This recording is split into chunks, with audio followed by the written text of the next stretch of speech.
नमस्कार। प्रारब्ध के इस एक और अंक में आप सभी का स्वागत है। जैसा कि आपने हमारा थंबनेल देख लिया है, आज हम बात कर रहे हैं बंगाल पे। बंगाल में कोई बंगाल को लेकर बंगाल में कोई इस तरह की डेवलपमेंट नहीं है, लेकिन पूरे देश के प्रति बंगाल जिस तरीके से इस समय रिएक्ट कर रहा है, और बंगाल का मतलब ममता बनर्जी वहां के मुख्यमंत्री और तृणमूल पार्टी, ये दोनों जिस तरह से रिएक्ट कर रही हैं, उसमें ये बात करना बहुत जरूरी हो जाता है। और जो कुछ भी डेवलपमेंट हुए हैं, जो सबसे ताजा डेवलपमेंट बंगाल में हुआ है, वो वहां के मंत्री पार्थो चटर्जी, इनकी गिरफ्तारी हुई है। और ईडी ने इनकी गिरफ्तारी की है शिक्षक भर्ती घोटाले में। और उनकी एक सहयोगी जो कि फिल्म अभिनेत्री भी हैं, क्रिएटिव हैं अपने आप, उनकी प्रोफाइल यही है, अर्पिता मुखर्जी, उनके यहां से 21 करोड़ रुपए मिले हैं। अब दरअसल ममता बनर्जी के व्यवहार में अचानक आया ये परिवर्तन, जिसमें जब मैं परिवर्तन की बात कर रहा हूं तो राष्ट्रपति चुनाव में यशवंत सिन्हा को आगे बढ़ाने के बाद जिस तरीके से उदासीन हुई ममता बनर्जी, उसके बाद जगदीप धनखड़ जी के उपराष्ट्रपति पद पर उम्मीदवारी के बाद मार्गरेट अल्वा का विरोध करते हुए उन्होंने जिस तरीके से उपराष्ट्रपति चुनाव में वोटिंग से बाहर रहने का फैसला किया है, ये ममता बनर्जी के चरित्र को सूट नहीं करता है। इस पर स्वागत करते हैं पुष्कर जी आपका। क्या हो गया, ममता बनर्जी दीदी के साथ खेला हो गया या दीदी बदल रही है? देखिए, राजनीति में इस तरह का बदलाव जो होता है, जिस बदलाव की तरफ आपने इशारा किया है, उसका अर्थ सीधा ये होता है कि राजनीतिक विवशता, पॉलिटिकल कंपल्शन। क्योंकि ये जिस राजनीति की आप बात कर रहे हैं और जिस तरीके से बंगाल में कुछ समय से, जब से टीएमसी ने सत्ता संभाली है, मुख्यमंत्री के रूप में ममता बनर्जी ने जिस तरीके से वहां पर सरकार चलाई, तो हमेशा उनकी एक छवि जो है स्ट्रीट फाइटर की रही है। और उनको जो है मूलभूत उनको लड़ना ही सूट करता है, वो लड़ती ही रही, चाहे वो विपक्ष में थी तब भी लड़ती रही। और उस लड़ने की जो उनकी एक जो गुण था, उसी गुण के बदौलत जो है वो वहां से जो है वामपंथियों का शासन तंत्र खत्म हुआ और टीएमसी आई। अब ऐसी ममता बनर्जी का जो अभी वर्तमान में जो चरित्र देखने को मिल रहा है, तो उससे तो स्पष्ट संदेश है कि ममता जी ने अपनी जीवन की राजनीतिक के उत्तरार्ध में जी अपने को नहीं बदला है, बल्कि समय को देख के अपने अस्तित्व को बनाए रखने की कुछ शर्तों को उन्होंने पूरा किया है। जैसा लग रहा था कि उन्होंने यशवंत सिन्हा को उन्हीं ने ही पहले राष्ट्रपति के लिए विपक्ष का एक संयुक्त उम्मीदवार के रूप में आज नाम बढ़ाया था। और फिर जब भारतीय जनता पार्टी की तरफ से द्रौपदी मुर्मू का नाम आया, तो उसके बाद एक ही झटके में उन्होंने जो है पहले तो ये कहा कि मुझसे पहले बात कर ली होती एनडीए ने या बीजेपी ने, तो हम अपना कैंडिडेट उतारते नहीं। और उसके बाद जो है उन्होंने अपनी पसंद के यशवंत सिन्हा को उन्होंने पूरी तरह से तज दिया। यहां तक कि जब यशवंत सिन्हा जी हर राज्य में दौरा कर रहे थे और उसमें कोलकाता भी आकर जो है उनको जो है एमएलए और एमपी बंगाल के सांसदों और विधायकों से जो एक कस्टमरी होता है अपने लिए वोट मांगना, वो भी नहीं कर पाए, क्योंकि वहां पे उनको पता लग गया था उनका स्वागत नहीं होना है। तो वो पहला इशारा था कि कुछ चीज बदल गई है। अच्छा, जब हम बात कर रहे हैं आपसे, तो इस पूरे ममता दीदी के स्वभाव में, उनके राजनीतिक स्वभाव में आए हुए बदलाव को हम 3 चैप्टर में अगर बांट दें, तो एक राष्ट्रपति चुनाव, दूसरा उपराष्ट्रपति चुनाव, और इन दोनों के बीच में ये उनके मंत्री पार्थो की गिरफ्तारी और 21 करोड़ रुपए का वहां पे मिलना, यानी कि सीधे सीधे भ्रष्टाचार। अब इन तीन के आलोक में जब मैं ये कह रहा हूं आपसे कि ममता बनर्जी के व्यवहार में ये अस्वाभाविक परिवर्तन उनके राजनीतिक व्यवहार में क्यों आया, ये ममता बनर्जी वही हैं जो 2019 में एक पुलिस कमिश्नर को सेव करते हुए और उसके समर्थन पर धरने में बैठ जाती हैं केंद्र सरकार के खिलाफ। ये वही ममता बनर्जी हैं जो मई 2021 में अपने चीफ सेक्रेटरी के लिए केंद्र सरकार के खिलाफ धरने पर बैठ जाती हैं, जब उनसे सीबीआई शारदा घोटाले के उसमें पूछताछ करने के लिए जाती है। राष्ट्रपति चुनाव तक आते आते खुद आगे बढ़ाया यशवंत सिन्हा को, और ये तो बड़ी मतलब यशवंत जी के साथ एक ऐसा मजाक हुआ, एक सांसदी थी वो भी जाती रही, और जितने कोटे को वोट थे विपक्ष के वो भी नहीं मिले। तो इस व्यवहार को, ये शुरुआत आप जहां कह रहे हैं ना कि राष्ट्रपति चुनाव से उनके व्यवहार में बदलाव, राजनीतिक व्यवहार में ये दिखना शुरू हुआ, तो ये इसको भी 3 भाग में ले लेते हैं हम लोग। पहले आपने लिया राष्ट्रपति के पद को लेके, द्रौपदी मुर्मू का चुनाव, हम लोग जब बात करते हैं कि जो है बीजेपी ने जो है एक शेड्यूल ट्राइब से जो है लिया है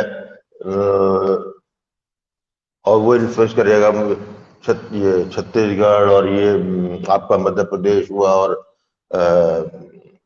झारखंड, बंगाल भी उड़ीसा का पड़ोसी राज्य है। हाँ, लेकिन ये उड़ीसा का पड़ोसी राज्य है, लेकिन जो उसको उस परिदृश्य में देखे तो सामान्य जनमानस में बंगाल नहीं आता ट्राइबल बेल्ट में। लेकिन यदि इसको जो आप क्लोजली देखते हैं तो पूरी आपकी जो उड़ीसा वाली बेल्ट जो आप कह रहे थे, वहां से झारखंड जो पूरी बेल्ट है वो टोटली जो है ट्राइबल बेल्ट है, पश्चिम बंगाल का, पश्चिम बंगाल में ट्राइबल बेल्ट है। और उस ट्राइबल पे मूलतः एक क्षेत्र राज्य वोट का जो है तृणमूल कांग्रेस का रहा है जी, और ये बड़ा सब्सटेंशियल वोट बैंक है। जब ये द्रौपदी मुर्मू का चुनाव बीजेपी ने किया तो ममता जी को पहली बात समझ में आई कि उनके वोट बैंक में छेद हो गया, सेंध लग रही है, क्योंकि इतनी बड़ी घटना है। इस चयन को करके बीजेपी ने इतना तगड़ा संदेश दिया था कि उसमें जो है बीजेपी को ज्यादा प्रचार प्रसार करने की आवश्यकता नहीं थी, सिर्फ उनके द्रौपदी जी के चयन हो जाना ही अपने आप में जो है भावनात्मक रूप से जो है उन्हें जोड़ देता है उन लोगों पे जहां से वो निकल के आए। हाँ, तो यहाँ तो राष्ट्रपति चुनाव चुकी अब हो चुके हैं और आज मुर्मू जी ने बाकायदा शपथ भी ले ली है। लेकिन जब हम रिजल्ट देख रहे हैं तो जो क्रॉस वोटिंग, जिसको बीजेपी करीब 146 और इस तरह से क्रॉस वोटिंग का दावा कर रही है, तो उसमें बंगाल के जरा कुछ फैक्ट मैं अपने दर्शकों को भी बता दूं, आपको तो ये ज्ञात है ही है। 2 सांसदों, बीजेपी का ये दावा है कि तृणमूल के 2 सांसद और 1 विधायक इन्होंने क्रॉस वोटिंग की है। चलिए, अगर बीजेपी के इस दावे को हम लोग एक बार दावा ही मान लें, हटा दें, लेकिन वहीं पर यह फैक्ट है कि राष्ट्रपति के चुनाव में तृणमूल के 2 सांसद और 3 विधायकों ने का वोट अमान्य हुआ, अवैध हो गया। अब इसके भी संकेत ये तो साफ साफ दिखाई दे रहे हैं। इसका संकेत स्पष्ट ये कि ये जो है आपको ये एक सिंबॉलिक है, जो आज जितना आपको बताया जा रहा है ये सिंबॉलिक है। ये जिन्होंने किया है ये वही लोग हैं जो इन आदिवासियों के वोट से सांसद या विधायक बनते हैं। उनके लिए उनके अस्तित्व का प्रश्न था, क्योंकि वहां पर जब धरातल पे आप जाते तो वहां पार्टी मैटर नहीं करती, वहां आदिवासी। आपने जो अभी जो बात कही कि उनको डर था कि हमारा जो ट्राइबल वोट बैंक है उस पर बीजेपी अटैक कर रही है, तो साबित होता है, आपने अभी बात कही। उससे जो है एक तो उनको समझ में आ गया कि जो है हमारे लिए जो 2024 में इससे पूर्व संयुक्त विपक्ष की ओर से ममता बनर्जी अपने आप को लगातार 2024 में प्रधानमंत्री पद के उम्मीदवार के रूप में बताती रही है, जताती रही है और इस तरीके के सारे फीलर्स भारत को देती रही। ये सपना और तो 2019 में भी था। 2019 में था, लेकिन सपना इसलिए जब दोबारा टीएमसी वहां पर बंगाल में आ गई लोकसभा में अच्छा करने के बाद भी, तो उसके बाद तो सपने तो आपकी, जब आप राजनीति में हैं और तो राजनीति में आपकी अभिलाषाएं भी रहती हैं और आपके जो है आखिरी उम्मीद तक उस अभिलाषा के लिए पूर्ण होने का प्रयत्न भी करते हैं। बिल्कुल। तो ममता जी ने संग ऐसे ही हुआ, लेकिन इस एक चुनाव, इस द्रौपदी मुर्मू के राष्ट्रपति पद के लिए चुनाव करके बीजेपी ने ममता जी के लिए पहली बार खतरे घंटे ये बजाई कि ये वोट बैंक जिसके सहारे ये 2024 में वो कैसे बनेगी जब तक बंगाल में मैक्सिमम सीटें नहीं आती। ठीक है। तो और 2019 में आप देख ही चुके हैं कि जब लोकसभा और विधानसभा बीच एक ही राज्य का चुनाव होते हैं तो उड़ीसा का अपवाद को छोड़ के हर जगह बीजेपी के सांसद बढ़ते जा रहे हैं। बिल्कुल। तो ऐसी स्थिति में उनके लिए ये एक, क्योंकि 2014 में भी 2019 में जिस हिसाब से ग्रोथ बीजेपी की वहां पे हुई है और जितने देर के कांग्रेस और वामपंथी हादसे में जा चुके हैं, तो ऐसी में तो ये सिर्फ 2%, 3%, 1.5% का वोट का स्विंग जो है बीजेपी को और आगे बढ़ा सकती है और टीएमसी को धोखा दे सकती है। बिल्कुल। तो फिर पहली बात तो थी कि उन्होंने फिर जो है ये तय करना था कि मुझको दो राष्ट्रीय स्तर के राजनीति करनी है कि राज्य स्तर की करनी है। ठीक है, ये तो पहली बात प्रश्न उनके सामने आया। बिल्कुल, उनको राज्य की राजनीति करनी है ममता दीदी को, या राष्ट्र की राजनीति करनी है, राष्ट्र की राजनीति करनी है। तो ये तो इन्होंने 2019 में तो उनकी सपना थोड़ा सा आपने कहा कि 2024 में और मजबूत हुआ, क्योंकि तीसरी बार चुन के आई उनकी सरकार। तो किया तो था यशवंत सिन्हा जी को आगे बढ़ा के, फिर क्या हुआ? इसलिए है कि यदि यशवंत सिन्हा का जो है खुला समर्थन करती वो और बढ़ाती, नहीं हम वो नहीं कह रहे हैं, किया तो था, यशवंत सिन्हा को आगे बढ़ाया संयुक्त विपक्ष के उम्मीदवार के तौर पर, फिर बैकगियर क्यों ले लिया ममता जी? बता दो दिया आपको कि ये बैकगियर जो द्रौपदी मुर्मू के नाम आने के बाद वो बैकगियर लिया, बस इतना ही है। बिल्कुल, ये पहला जो है इंडिकेशन है, क्योंकि जिस आधार पे, जिस वोट को जो है समीकरणों को लेकर ममता जी 2024 का सपना देख रही हैं, उसमें उनको जो है, हमें आपको एहसास नहीं हो रहा कि ममता बनर्जी को पूर्णतः एहसास हो, क्योंकि वो जमीनी नेता है, इसमें कोई दो राय नहीं। बिल्कुल। तो उनको ये पहली बार ये दरकता हुआ दिखा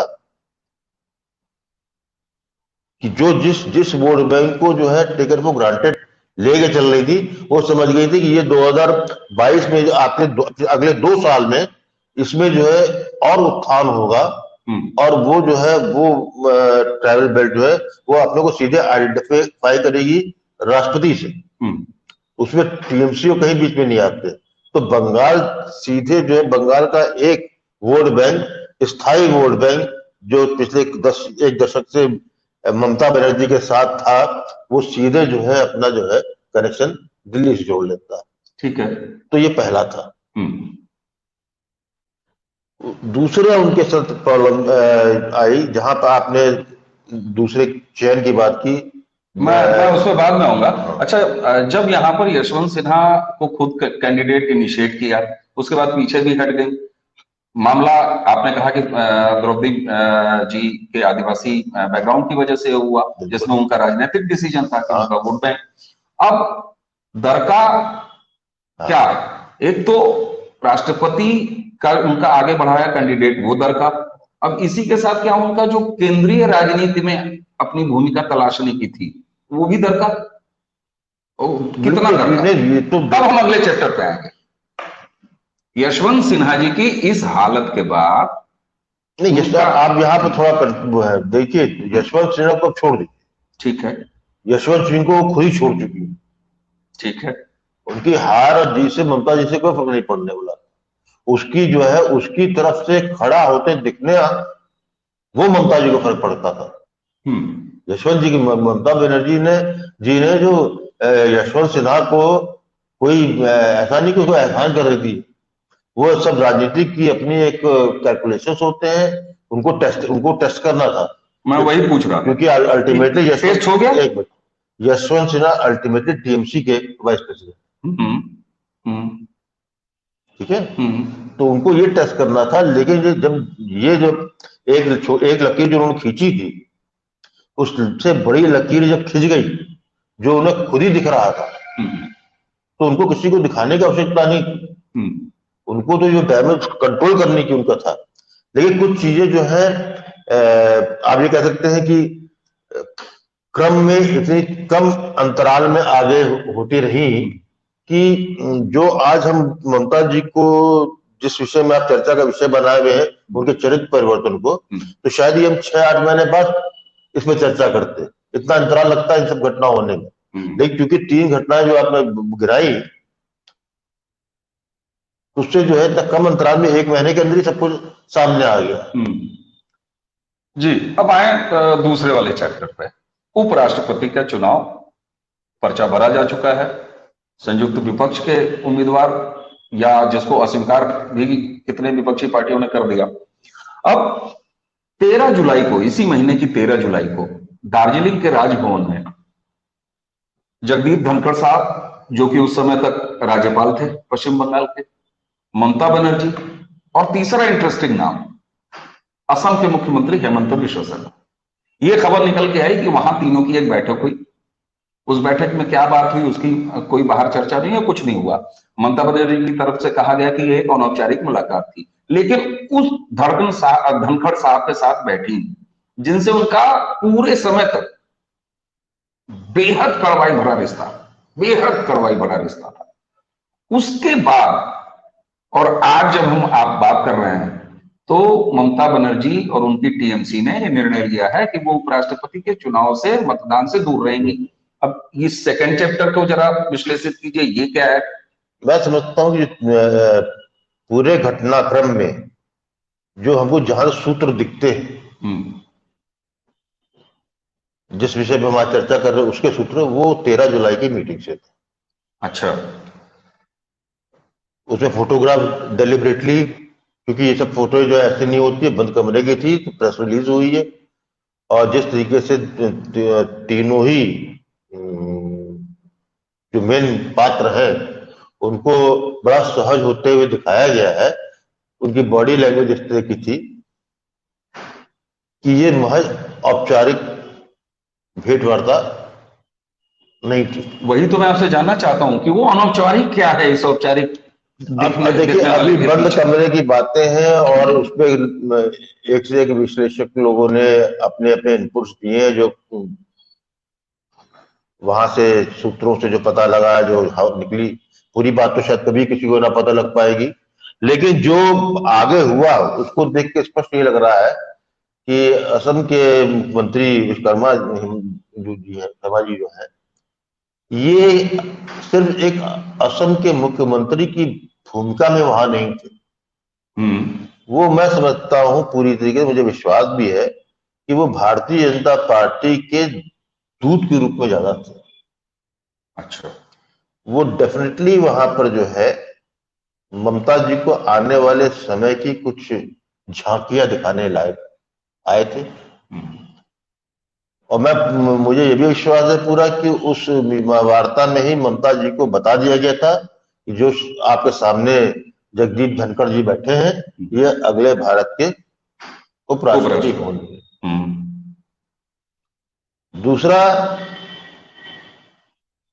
एक संदेश में समझता हूं ये भी दिया गया, द्रौपदी मुर्मू के बनने के बाद जो उनका बीजेपी का आकलन रहा होगा, या रियलिस्टिक, मैं सब्जेक्टिव बात नहीं कर रहा हूं, जो धरातल पे, जिसको ममता बनर्जी भी समझ रही होंगी, क्योंकि उनके जो कहते थे इंस्टेंट जो रिएक्शन उनके नाम के आने के बाद हुआ, उससे बहुत कुछ क्लियर हो जाता। तो मैं समझता हूं कि वहां पर संदेश ये गया होगा कि आपका जो है 2024 जिस सपने को आप पाले बैठी हैं, वो असंभव है, और इस व्यवहारिकता के रूप में उसको स्वीकार करना आपके लिए श्रेष्ठ रहेगा। आप बंगाल में राज्य की राजनीति कर रही हैं, शासन कर रही हैं, आप वो करते हैं। लेकिन यदि राष्ट्रीय परिदृश्य में वो भी प्रधानमंत्री के रूप में अपनी कोई भूमिका आप तलाश कर रही हैं, तो हमारे पास ये ऑप्शन है। अच्छा, और मैं समझता हूं कि वहां पर जो भी ऑप्शन दिए गए वो इतने भले वहां चेहरा फोटो में मुस्कुराता हुआ आ रहा है, मैं समझता हूं बड़े गंभीर उस फोटो खींचने के बाद या उसके पहले गंभीर चर्चा हुई होगी और जिसमें वन वे रहा होगा। अच्छा, जब आप ये कह रहे हैं कि उन तीनों की मुलाकात के दौरान धनखड़ जी और हेमंता और ममता दीदी, तो उनको ये बात बताई गई कि 2024 और आप जीवन के उत्तरार्ध में राजनीतिक अब आपका जो है यात्रा काफी आगे और काफी मेच्योर और पूरी हो रही है लगभग, ये सब बताया गया। ममता जी के तेवर को देखते हुए इतनी सीधी और खड़ी बात उनको बताई जाए, ममता जी कन्विंस हो जाए और उसके बाद इतना दिखाएं, वो क्या है, कौन सा चलचित्र वहां पर उनको दिखाया गया है, उसको जरा बताइए, वरना अंदाजा नहीं लग रहा। देखिए, ऐसा है कि आपको ये देखना पड़ेगा, ये घटना है 13 जुलाई की। राष्ट्रपति का चुनाव के नाम सामने आ चुका था। विपक्ष एकता जो है टोटली पूरी तरीके से भंग हो चुकी थी। और उसी काल में महाराष्ट्र में महाअघाड़ी सरकार ध्वस्त हो रही थी और शिवसेना का ह्रास सामने होता हुआ दिख रहा था। और मराठा छत्रप शरद पवार जी के सारे हथकंडे और सारे प्रयास वो बेमानी हो गए। ये भी हो रहा था, एक और सीनियर लीडर वो भारतीय राजनीति इस वक्त तो वहां पर देखिए, वो एक हम लोग जैसे एनसीपी को वहां पर, क्योंकि आप जब उस सरकार में बात करते हैं बैकग्राउंड में भले पीछे से शरद पवार चला रहे थे, वो सब अलग बात है, लेकिन जो उस वक्त जो भारतीय जनता पार्टी कर रही थी उसके सारे सीधे निशाने पे शिवसेना थी। शरद पवार उसकी कैजुअलिटी थे और वो उस कैजुअलिटी को उन्होंने इंश्योर किया।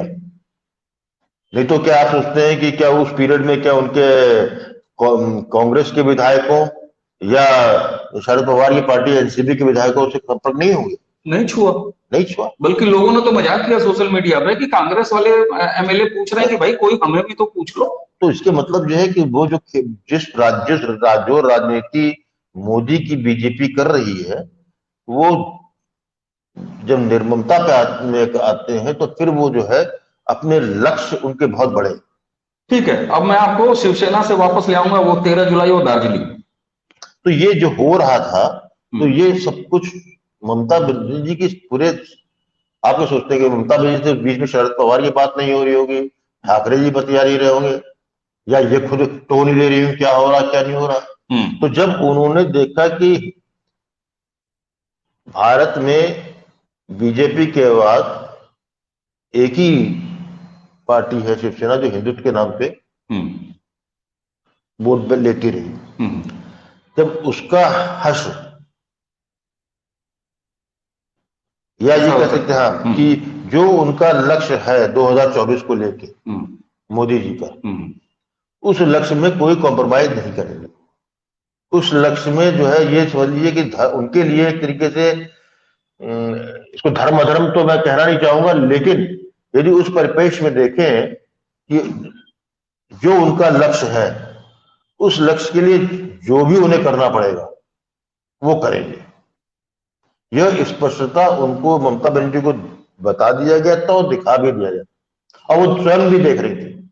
मैं यहाँ अभी तक आपने 13 जुलाई के परिप्रेक्ष्य में जिस चलचित्र और इस 3 लोगों के बैठक और उसके बाद अप्रत्याशित बदलाव ममता जी के राजनीतिक व्यवहार में, इसकी बात कर रहे हैं, ये कथा एक एपिसोड में बिल्कुल नहीं खत्म होनी है। हम अगले एपिसोड में 2 चैप्टर, जिसमें ये चैप्टर तो उपराष्ट्रपति वाला खुला ही है 13 जुलाई की क्लास जहां लगी थी, और उसके साथ ये पार्थो जी वाला, तो इन दोनों को लेकर हम अगले एपिसोड में बात करना चाहेंगे। प्रारब्ध के सभी दर्शकों को आज की इस चर्चा जिसका हम अभी केवल 1.5 चैप्टर खोल पाए हैं। 1.5 भी चैप्टर नहीं, 1.25 चैप्टर खोल पाए हैं 3 में से। अब इनके बाकी चैप्टर खुलेंगे अगले एपिसोड में। आप सभी, चूंकि समय की बाध्यता है और हम जानते हैं कि आपके पास भी बहुत इतना समय नहीं है कि आप हमारे बड़े और लंबे वीडियो देखें, लेकिन इसका अगले एपिसोड में हम अगले बाकी चैप्टर खोलने का प्रयास करेंगे बंगाल में और ममता बनर्जी जी के राजनीतिक व्यवहार में आए इस अप्रत्याशित बदलाव पर। हमारे वीडियोस अगर आपको पसंद आ रहे हैं तो इन्हें लगातार देखिए, चैनल प्रारब्ध को सब्सक्राइब कीजिए और बेल आइकॉन भी जरूर दबाइए ताकि अगला वीडियो, जैसे इसी का दूसरा एपिसोड जब हम डालें तो आपको तुरंत पता लग जाए। पुष्कर जी, बात अभी बाकी है और केवल हम एक एपिसोड यहां खत्म कर रहे हैं। हम अगले एपिसोड में फिर बात करेंगे और अभी बात करेंगे। अवश्य। नमस्कार। नमस्कार।